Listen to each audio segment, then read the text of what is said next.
जय श्री कृष्णा दोस्तों।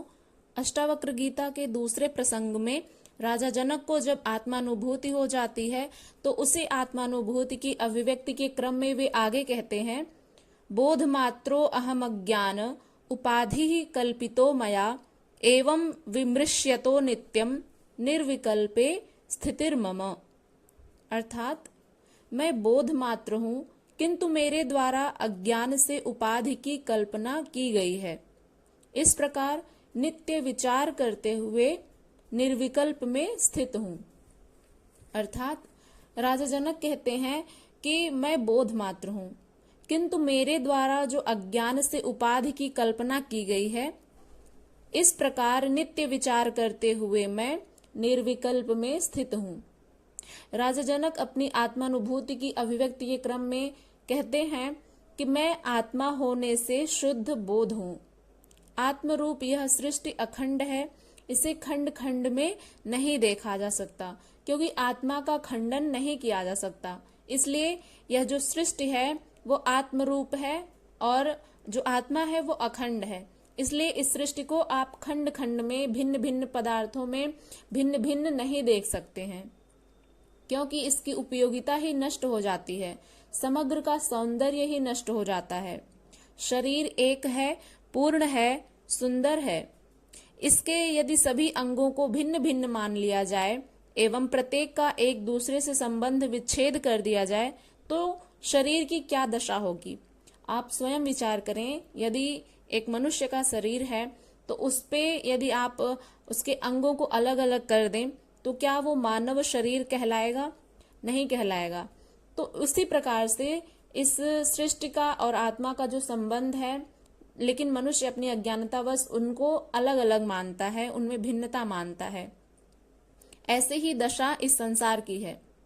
जिस प्रकार शरीर के विभिन्न अंगों में एकत्व का बोध उसमें स्थित आत्मा से ही होता है, उसी प्रकार सृष्टि में एकत्व का बोध कराने वाला परमात्मा या ब्रह्म ही है। सृष्टि के विभिन्न पदार्थों में भिन्नता नहीं है, बल्कि एकता है, किंतु उनको भिन्न भिन्न नाम देने से ही उनमें भिन्नता का बोध होने लगता है।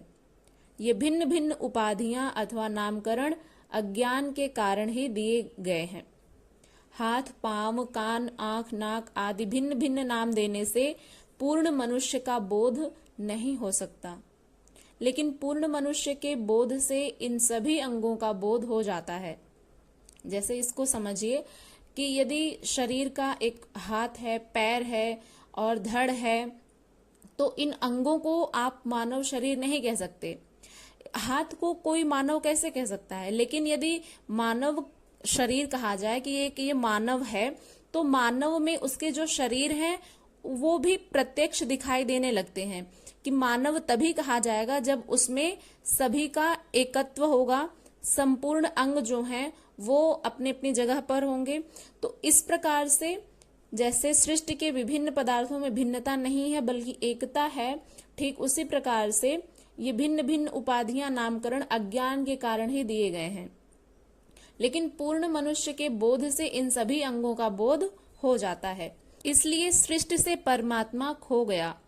भिन्न भिन्न कारखानों में बने हुए विभिन्न पुर्जे के जोड़ से जिस प्रकार औजार बनते हैं, यह शरीर इस प्रकार बना हुआ नहीं है, बल्कि एक ही चैतन्य तत्व से विकसित हुआ है। ऐसे ही यह सृष्टि विभिन्न अवयवों का जोड़ मात्र नहीं है, बल्कि उसी एक परम तत्व ब्रह्म से विकसित हुई है। इसलिए इसमें एकत्व है। विभिन्न कलपुर्जों के जोड़ से बना हुआ मनुष्य यंत्र, मानव, रोबोट तो हो सकता है, लेकिन चेतन मानव नहीं हो सकता। आजकल एआई का बहुत प्रचलन है, तो रोबोट बन रहे हैं, उससे एआई के माध्यम से लोग टीचिंग करा रहे हैं, और भी बहुत सारी चीजें हैं जो एआई के माध्यम से लोग सब्जियां उगवाते हैं, उनसे खाना भी बनवाते हैं। बच्चे, एक छोटे से बच्चे का भी देख रेख एक एआई करता है। तो इसलिए यहाँ पर कह रहे हैं राजा जनक की जो एक मनुष्य का शरीर यदि बनाया जाए तो रोबोट में जैसे अंग प्रत्यंग जोड़ दिए जाते हैं तो वो एक मानव शरीर के रूप में आ जाता है। लेकिन उसमें चेतन मानव आप उसको नहीं कह सकते, क्योंकि उसमें चेतना का अभाव रहता है। वो तो एक बैटरी से या फिर रिमोट से चलता है। तो इसलिए वो जो मनुष्य है वो रोबोट तो हो सकता है मानव के शरीर में, लेकिन वो चेतन मानव नहीं हो सकता। ये मनुष्य वाहनों के विभिन्न मॉडल जैसे नहीं हैं, बल्कि इनमें एक ही आत्मा रूपी जीवन धारा प्रवाहित हो रही है। ऐसी ही सृष्टि है जिसमें भिन्नता अज्ञानी को ही दिखाई देती है, ज्ञानी उसमें एकता को देखता है। हिंदुओं की दृष्टि अनूठी थी, जिन्होंने एक विश्व पुरुष की कल्पना की एवं सृष्टि के समस्त अवयवों को उसके अंग माना, जिससे सृष्टि का एकत्व भाव नष्ट नहीं हो जाए। जनक इसी तथ्य को प्रकट करते हैं कि इन समस्त उपाधियों की कल्पना अज्ञान से ही की गई है। जिसे आत्मा का ज्ञान नहीं है, ब्रह्म का ज्ञान नहीं है, वे ही पदार्थ को पदार्थ ही समझकर नाम दे देते हैं, वरना यह सृष्टि आत्मा ही है। जनक कहते हैं, मैं इस प्रकार नित्य विचार करता हुआ अब निर्विकल्प में स्थित हूँ। मैं एक हूँ एवं यह सृष्टि मुझसे भिन्न नहीं है। आगे वे कहते हैं, अहो मयि स्थितम विश्वम वस्तुतो न मयि स्थितम, न मे बंधोस्ति मोक्षो वा भ्रांति शांता निराश्रया। अर्थात आश्चर्य है, मुझमें स्थित हुआ विश्व वास्तव में मुझमें स्थित नहीं है। कितना आश्चर्य है ये। इसलिए न मेरा बंधन है और ना ही मोक्ष।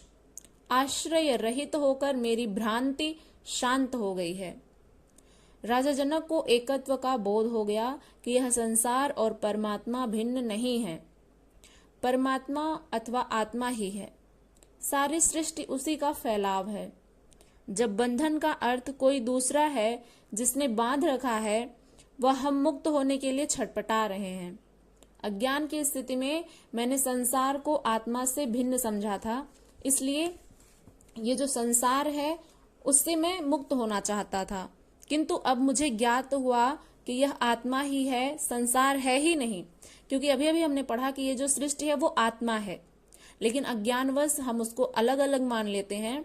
लेकिन जब आत्मानुभूति हो जाती है, जिस प्रकार से राजा जनक को हुई, तो ये समस्त सृष्टि एक ही दिखाई देने लगती है और मनुष्य स्वयं को सृष्टि से अलग नहीं मानता।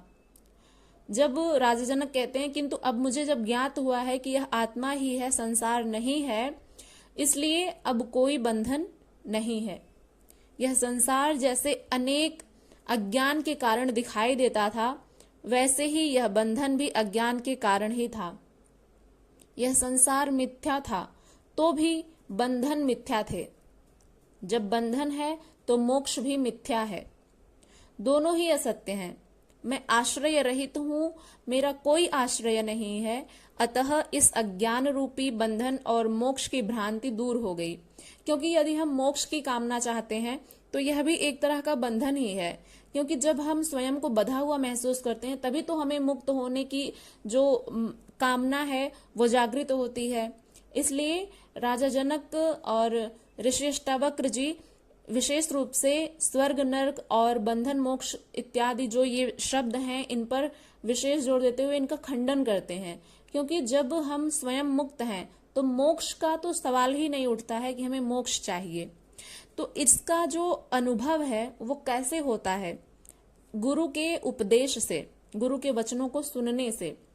जैसे राजा जनक ने ऋषि अष्टावक्र जी के वचन को सुना, सुनने मात्र से ही उनको आत्मानुभूति हो गई और उन्हें इस सृष्टि में और स्वयं में जो भेद था वो मिट जाता है और वे एकत्व को प्राप्त हो जाते हैं। तो राजा जनक अब जब आत्मानुभूति कर चुके थे तो वे कहते हैं कि यह संसार तो मिथ्या था, बंधन भी मिथ्या। जब बंधन है तो मोक्ष भी मिथ्या है। दोनों ही असत्य हैं। जैसे यदि मनुष्य स्वयं को बंधा हुआ महसूस करता है तभी उसे मोक्ष की कामना होती है, लेकिन दोनों ही असत्य हैं। ना तो बंधन है ना ही मोक्ष, क्योंकि आत्मा को कोई बांध नहीं सकता और आत्मा स्वयं मुक्त है, इसलिए उसे मोक्ष की कामना ही नहीं रह जाती। तो यहाँ पर वे कहते हैं कि मैं आश्रय रहित हूँ, मेरा कोई आश्रय नहीं है, अतः इस अज्ञान रूपी बंधन और मोक्ष की भ्रांति जो थी वो दूर हो गई है। अज्ञानावस्था में मुझे विश्व स्थित था, किंतु अब यह सारा अंधकार मिट गया है। अब मैं आत्मवान हूं, अब मैं आत्मवान हूं एवं ये जो विश्व है मुझ में स्थित नहीं है। मैंने अज्ञानवश अपने को देह, इंद्रिय आदि, ब्राह्मण, क्षत्रिय, वर्ण व आश्रम वाला, कर्ता, भोक्ता आदि न जाने क्या क्या मान रखा था। जैसा कि हमने कई वीडियोज में पढ़ा है कि कर्तापन से अहंकार पैदा होता है। तो जब हम स्वयं को अज्ञानवश कर्ता मान लेते हैं तो इसीलिए हम ये सभी अंतर भी कर पाते हैं कि हम इस सृष्टि से अलग हैं, हमारा एक अलग अस्तित्व है। तो इस प्रकार से हम स्वयं को देह मान लेते हैं, इंद्रिय आदि मान लेते हैं, ब्राह्मण, क्षत्रिय, वर्ण इन सभी में बंट जाते हैं, कर्ता, भोक्ता और ना जाने क्या क्या मान रखे थे। यही मेरा संसार था व यही बंधन था। अब संसार मुझ में नहीं है, इसलिए कोई बंधन नहीं है, तथा बंधन नहीं है तो मोक्ष भी नहीं है। आशा करते हैं कि आप लोगों को ये व्याख्या समझ में आई होगी। यदि आप पहली बार चैनल पर विजिट कर रहे हैं तो चैनल को सब्सक्राइब करिएगा, वीडियो पसंद आए तो इसे लाइक करिएगा और अपने दोस्तों के साथ शेयर करिएगा और इसके बारे में अपनी टिप्पणी अवश्य दीजिएगा कि आपको इससे क्या सीख मिली। तो चलिए मिलते हैं किसी अन्य वीडियो के साथ। तब तक के लिए इसी प्रकार से ज्ञानार्जन करते रहिए और हम लोग मिलेंगे अगली वीडियो में। तब तक के लिए अपना ध्यान रखिएगा। हरे कृष्णा।